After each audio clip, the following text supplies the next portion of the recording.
এবং অযৌক্তিক। তাহলে হীনম্মন্যতায় ভোগার কথা তাদের, মুসলমানদের নয়।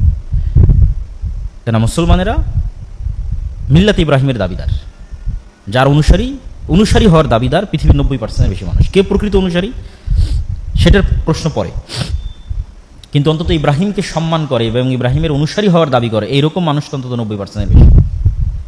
এই জন্য তাদের নামের মধ্যেও আপনি দেখবেন যে ধর্মের প্রভাব আছে। যেমন আব্রাহাম লিঙ্কন, আব্রাহাম মানে আসলে ইব্রাহিম, এটা ইব্রাহিম নবীর কথা স্মরণ করেই নাম রাখা আছে আব্রাহাম।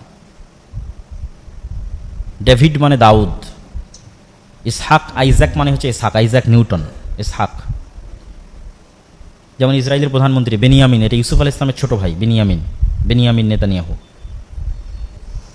তাহলে তারা কোন ভ্রান্তির উপর আছে সেটা পরবর্তীতে বিশ্লেষণযোগ্য, কিন্তু মিল্লাতে ইব্রাহিমের অনুসারী হওয়ার দাবিদার এবং ইব্রাহিমের পরবর্তী বংশধরদের নবী মনে করে এবং সেই সমস্ত নবীদের সম্মান করে।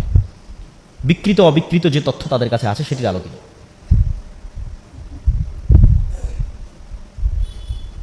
তো এই তিন ধর্মের মানুষের মধ্যে কে প্রকৃত ইব্রাহিম আলাইহিস সালাতু ওয়াস সালামের অনুসারী এটা জানতে হলে ইব্রাহিম আলাইহিস সালাতু ওয়াস সালামের জীবনী এবং ইব্রাহিম আলাইহিস সালামের চিন্তা চেতনা আমাদের জানা থাকতে হবে। আর আমরা যেই মাসে অবস্থান করছি জিলহজ মাস, এই জিলহজ মাসের প্রথম 10 দিন, যা মূলত মুসা আলাইহিস সালাতু ওয়াস সালাম যে 40 দিন তুর পাহাড়ে ইবাদত করছিলেন, ওয়াইদ ওয়া'আদনা মুসা 40 লাইলা, ওই 40 দিনের শেষ 10 দিন। আর এই জিলহজ মাস হচ্ছে হারাম মাসের অন্তর্ভুক্ত। 4টে মাসকে আল্লাহ সুবহানাহু ওয়া তাআলা হারাম করেছেন,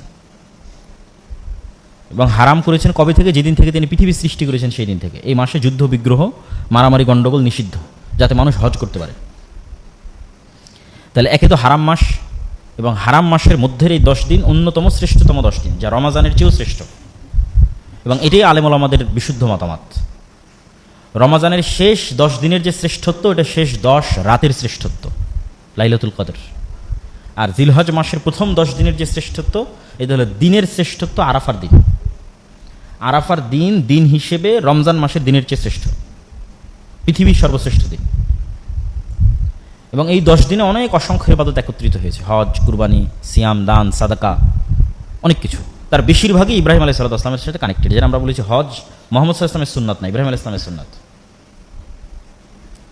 তো এই জন্য ইব্রাহিম আলাইহিস সালাতু ওয়াস সালামের জীবনী আমাদের জানা থাকতে হবে। আল্লাহ সুবহানাহু ওয়া তাআলা পবিত্র কোরআন মাজিদে অন্তত মিনিমাম 200-র বেশি আয়াত ইব্রাহিম আলাইহিস সালাতু ওয়াস সালামের জীবনী বর্ণনা করতে উল্লেখ করেছে, 2 শতাধিক।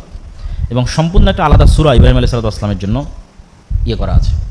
তো ঐতিহাসিকদের মতামত অনুযায়ী আজ থেকে প্রায় 5-5.5 হাজার বছর পূর্বে আজকের বর্তমান ইরাকের রাজধানী বাগদাদ, এই বাগদাদের নিকটবর্তী কোনো এক এলাকায় এক সভ্যতা